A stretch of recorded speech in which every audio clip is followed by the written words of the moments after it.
محمد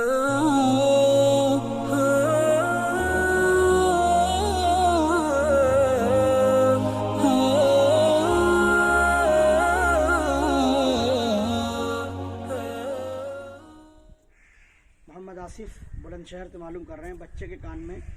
اذان کس طرح سے دی جائے، کیا ریکارڈ کی ہوئی اذان سنوا دینا کافی ہوگا؟ پہلی بات تو ہے کہ بچے کے کان میں جو پیدائش کے وقت اذان دی جاتی ہے وہ ایک سنت عمل ہے،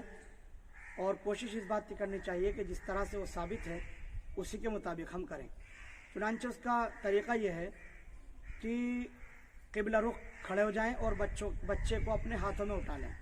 چاہے لڑکا ہو چاہے لڑکی، اپنے ہاتھوں میں اٹھائیں اور قبلہ کی طرف رخ کر کے کھڑے ہو جائیں۔ پھر دائیں کان میں اذان پڑھی جائے اور بائیں کان میں اقامت کہی جائے، یعنی تکبیر کہی جائے۔ حی علی الصلاح اور حی علی الفلاح پر جس طرح سے دائیں اور بائیں مڑتے ہیں اس طرح سے رخ بھی کیا جائے، اس کا بھی اہتمام کیا جائے۔ البتہ کانوں میں انگلی دینا ضروری نہیں ہے کہ کانوں میں بھی انگلیاں دی جائیں، بس بچے کو ہاتھ میں اٹھا رکھا ہے یہ کافی ہے۔ تو یہ متوارث طریقہ ہے، سنت طریقہ ہے۔ کوشش اس بات کی ہونی چاہیے کہ بچے کے کان میں جب اذان دی جائے تو بچہ سامنے ہو اور اس طرح سے اس طریقے پر جو بتایا گیا ہے اس کے مطابق اس کے کان میں اذان دی جائے۔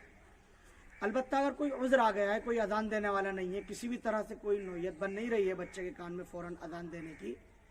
تو پھر ریکارڈنگ وغیرہ سے کان میں بچے کے اذان سنوا دی جائے فی الفور، تاکہ بچے کے کانوں میں جو ابتدائی کلمات ہوں وہ اذان کے پڑ جائیں یہ سمجھ کر۔ لیکن کوشش اس بات کی بہرحال کرنی چاہیے کہ وہ عذر دور ہو جائے یا کوئی شخص فراہم ہو جائے جو اذان کہہ سکے، تو پھر بالمشافہ وہاں پر بھی اذان دلوا دی جائے، اذان اور اقامت بچے کے کان میں کہہ دی جائے، اس لیے کہ اس کا جو منشا ہے، جو اس کا مقصد ہے اور جو متوارث طریقہ ہے اس کے مطابق کریں گے تو اس کی برکتیں، اس کی نورانیت الگ ہی ہوگی اور اس کا فیض اور اس کا فائدہ الگ ہی ہوگا۔ تو یہ ایک ماڈرن طریقہ ہے، جدید طریقہ ہے کہ ریکارڈنگ سنوا دی جائے، لیکن اس پر اکتفا نہ کیا جائے کہ بس ریکارڈنگ سنوا دی اور اسی کو کافی سمجھ لیا جائے،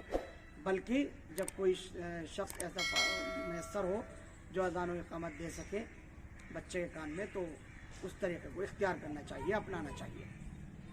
Thank you for watching Mufti Ashik Phulati.